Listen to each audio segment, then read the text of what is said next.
नमस्कार साथियों, मैं doctor Manoj Ahuja Ahuja news channel में आपका हार्दिक अभिनंदन करता हूं।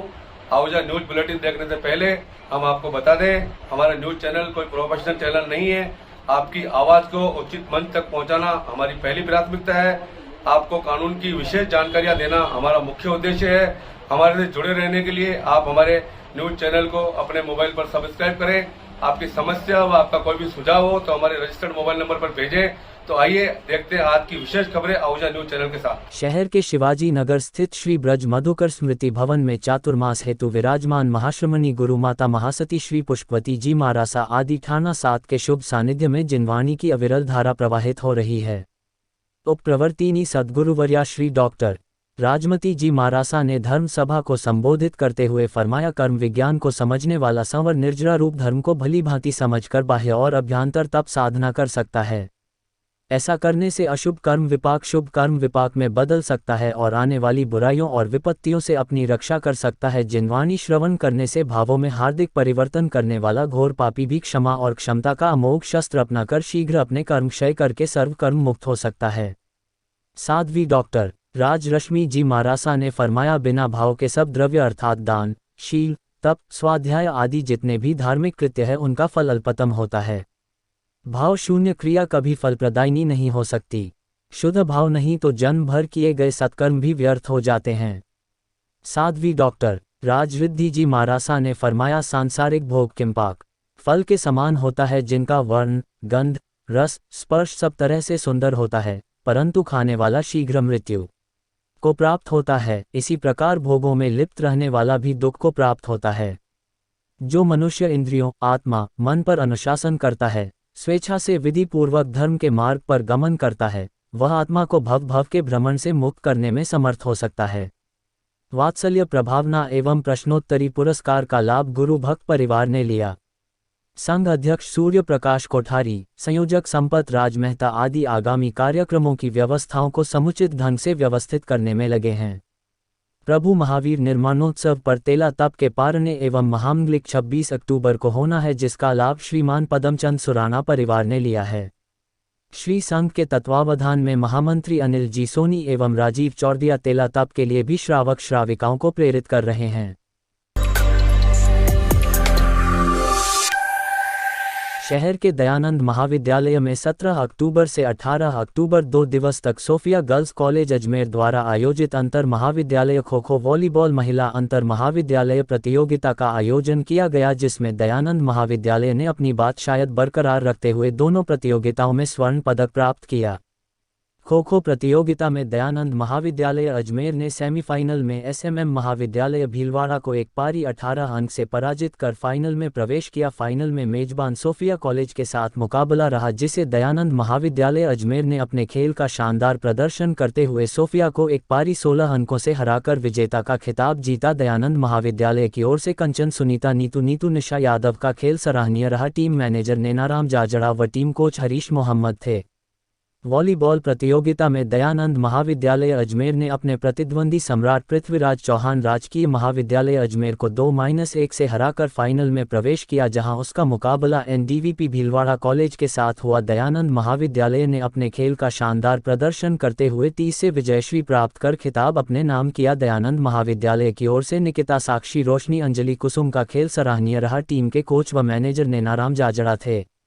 दोनों टीमों के महाविद्यालय पहुंचने पर डॉक्टर लक्ष्मीकांत प्राचार्य दयानंद महाविद्यालय, उपाचार्य डॉक्टर एम.के. सिंह, विभागाध्यक्ष शारीरिक शिक्षा डॉक्टर संत कुमार, बीबी उपाध्याय, ललित सिंह मोर आदि ने खिलाड़ियों को बधाई देते हुए स्वागत किया। लॉयंस क्लब विजयनगर क्लासिक द्वारा गांवों व शहरी क्षेत्रों में नागरिकों से विनम्र अपील के जागरूकता पंपलेट का विमोचन श्रीदेवी शंकर जी भूतड़ा, जिला अध्यक्ष भाजपा अजमेर देहात द्वारा किया गया। इस मौके देवी शंकर भूतड़ा ने बताया कि ऑनलाइन शॉपिंग के बढ़ते चलन के कारण नगर सहित छोटे कस्बों से खरीदारों की चहल पहल करीब खत्म सी हो गई है। अधिकतर लोग ऑनलाइन शॉपिंग को तवज्जो दे रहे हैं। इससे व्यापारियों को आर्थिक हानि उठानी पड़ रही है। ऑनलाइन शॉपिंग पर मिलने वाला डिस्काउंट भ्रमित करने वाला है, वहीं ठगी के शिकार होने की संभावना भी रहती है। दीपावली को अभी 1 सप्ताह शेष बचा है। ऐसे में ग्राहकों की दुकानों से दूरी चिंता का विषय है।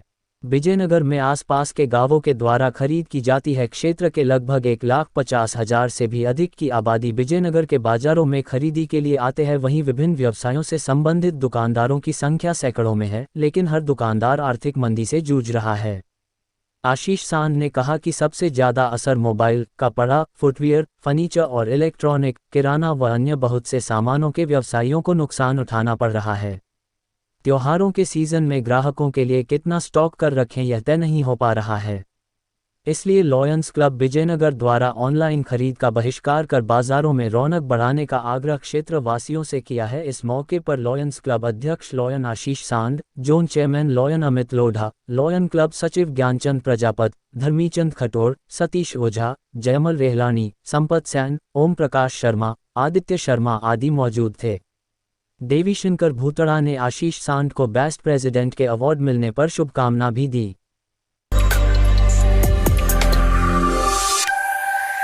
मूक बधिर स्कूल भीलवाड़ा में गूंगे बहरे व नेत्रहीन बच्चों द्वारा दिवाली के अवसर पर बनाई गई रंगोली कार्यक्रम में अतिरिक्त पुलिस अधीक्षक चंचल मिश्रा ने पहुंचकर बच्चों की हौसला अफजाई की। समाजसेवी निर्मल मेहता ने बताया कि विद्यालय में 146 बच्चे हैं जो निःशुल्क पढ़ाई कर रहे हैं, जो बहुत ही गरीब परिवार से हैं।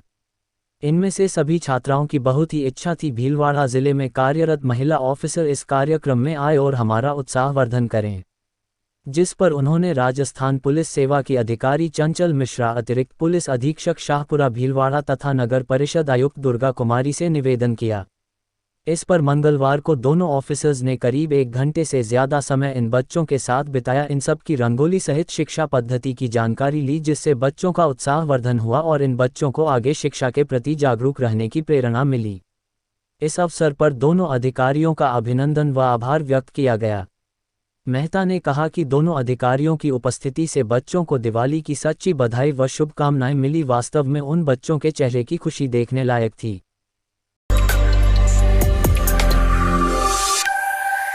जस्टिस डीवाई चंद्रचूड़ के नाम पर राष्ट्रपति द्रौपदी मुर्मू ने अपनी मुहर लगा दी है। आगामी 9 नवंबर को जस्टिस चंद्रचूड़ सीजेआई पद की शपथ लेंगे। इससे पहले भारत के मुख्य न्यायाधीश यूयू ललित ने उनके उत्तराधिकारी के रूप में न्यायमूर्ति धनंजय वाई चंद्रचूड़ की सिफारिश की थी। राष्ट्रपति द्रौपदी मुर्मू ने 9 नवंबर से न्यायमूर्ति चंद्रचूड़ को भारत के मुख्य न्यायाधीश के रूप में नियुक्त किया है। न्यायमूर्ति चंद्रचूड़ वर्तमान सीजेआई यूयू ललित की सेवानिवृत्ति के बाद 50वें सीजेआई के रूप में कार्यभार संभालेंगे। इससे पहले भारत के मुख्य न्यायाधीश यूयू ललित ने उनके उत्तराधिकारी के रूप में न्यायमूर्ति धनंजय वाई चंद्रचूड़ की सिफारिश की थी। जस्टिस चंद्रचूड़ कई संविधान पीठों और ऐतिहासिक फैसलों का हिस्सा रहे हैं, जिसमें अयोध्या भूमि विवाद, निजता के अधिकार और व्यभिचार संबंधित मामले शामिल हैं। हार्वर्ड विश्वविद्यालय से कानून में 2 उन्नत डिग्री प्राप्त करने के बाद जस्टिस चंद्रचूड़ 39 वर्ष की आयु में वरिष्ठ अधिवक्ता नामित होने वाले भारत के सबसे कम उम्र के वकीलों में से एक बन गए। तुरंत 1998 में उन्हें भारत का अतिरिक्त सॉलिसिटर जनरल नियुक्त किया गया।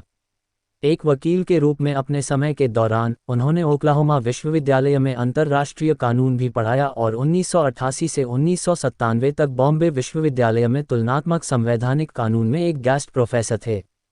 जस्टिस डीवाई चंद्रचूड़ को 2000 में बॉम्बे हाई कोर्ट में जज नियुक्त किया गया था, जहां उन्होंने 13 साल तक सेवा की। न्यायमूर्ति चंद्रचूड़ को 2013 में इलाहाबाद उच्च न्यायालय का मुख्य न्यायाधीश नियुक्त किया गया था और 3 साल बाद उन्हें शीर्ष अदालत में पदोन्नत किया गया था। न्यायमूर्ति चंद्रचूड़ को 2013 में इलाहाबाद उच्च न्यायालय का मुख्य न्यायाधीश नियुक्त किया गया था और 3 साल बाद उन्हें शीर्ष अदालत में पदोन्नत किया गया था। बता दें कि जस्टिस चंद्रचूड़ सबसे लंबे समय तक सेवा देने वाले सीजेआई वाईवी चंद्रचूड़ के बेटे हैं।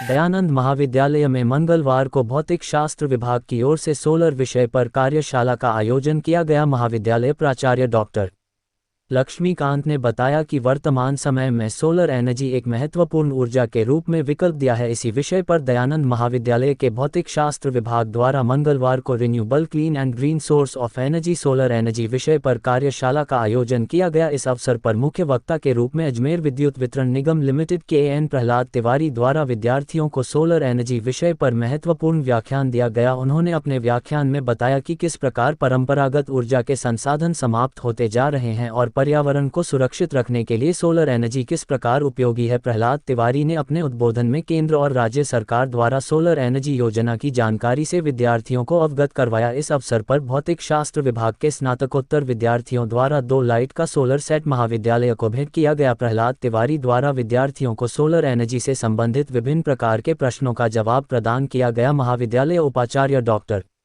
मृत्युंजय कुमार सिंह ने महत्वपूर्ण जानकारी प्रदान करने के लिए मुख्य वक्ता प्रहलाद तिवारी का धन्यवाद ज्ञापित किया। साथ ही महाविद्यालय की ओर से उन्हें स्मृति चिन्ह प्रदान किया। इस अवसर पर विभागाध्यक्ष doctor Gagi Sharma, doctor Chandrabhan Minali, doctor Sant Kumar, doctor Sanchita Roj, doctor Rafiq Khan, Taslim Bhim Singh, doctor Bhupendra, doctor Nutan सहित अनेक प्राध्यापक उपस्थित थे। मंच का संचालन दिव्य छिपा ने किया। संस्कृत विद्यालय विजयनगर में छात्र छात्राओं को स्कूल ड्रेस बांटी गई तथा वहां उपस्थित सभी बच्चों को स्नैक्स, बिस्किट एवं टॉफी बांटी गई, जिन्हें पाकर सभी बच्चे खिलखिला उठे। सभा का संचालन शिक्षक सुखदेव आरटिया ने किया। इस दौरान लॉयन अध्यक्ष ज्ञानजी कोठारी ने अपने विचार बच्चों के समक्ष रखे और उन्हें सफलता के लिए प्रोत्साहित किया। अमेरिकी राष्ट्रपति अब्राहम लिंकन के उदाहरण द्वारा उन्हें असफलता से लड़ने के लिए प्रेरित किया। तत्पश्चात लियो अध्यक्ष अंकुश मुनोत व लियो डिस्ट्रिक्ट वाइस प्रेसिडेंट नवीन चोपड़ा ने समस्त अध्यापकों का सम्मान किया। इस दौरान वहां लॉयन सचिव शांतिलाल चपलोत, लॉयन कोषाध्यक्ष देवेंद्र रानका, लॉयन जोनू सिंघवी, लियो सचिव आकाश गोखरू, लियो कोषाध्यक्ष प्रिंस नाबेदा, लियो पुनीत कावड़िया, शुभम छाजजेद, शुभम दुनिवाल, दीपक जोगर, अंकुश बनोट, चिरायु पोखरना आदि सदस्य उपस्थित थे। अजमेर पुलिस अधीक्षक चुनाराम जाट मंगलवार को केकेडी शहर के दौरे पर पहुंचे। इस दौरान उन्होंने यहां केकेडी शहर थाना परिसर में केकेडी वृत्तखंड के थाना प्रभारियों की आवश्यक बैठक ली तथा क्षेत्र में क्राइम कंट्रोल करने को लेकर आवश्यक दिशा निर्देश दिए। अजमेर पुलिस अधीक्षक चुनाराम जाट के केकेडी पहुंचने पर थाना परिसर में जवानों ने उन्हें गार्ड ऑफ ऑनर दिया। क्राइम कंट्रोल को लेकर आयोजित बैठक में पुलिस अधीक्षक चुनाराम जाट ने दीपावली पर्व पर सुरक्षा व्यवस्था को लेकर थाना प्रभारियों से चर्चा की। बैठक में पुलिस अधीक्षक जाट ने संदिग्धों की धरपकड़ करने व व्यापारियों से भी अलर्ट रहने व कहीं भी गड़बड़ी होने पर पुलिस को सूचना देने के लिए समझाइश करने को कहा। इस मौके पर पुलिस अधीक्षक चुनाराम जाट ने दीपावली पर्व के मद्देनजर यातायात व्यवस्था को सुधारने के लिए भी निर्देशित किया तथा कहा कि त्योहारों के मद्देनजर बाजारों में अक्सर जाम की स्थिति बन जाती है, जिससे आमजन को काफ़ी परेशानियों का सामना करना पड़ता है। इसलिए पुलिस महकमा इस समस्या का भी गहनता से निस्तारण करे तथा अतिरिक्त पुलिसकर्मी बाजारों में तैनात करे ताकि यातायात व्यवस्था न बिगड़ सके।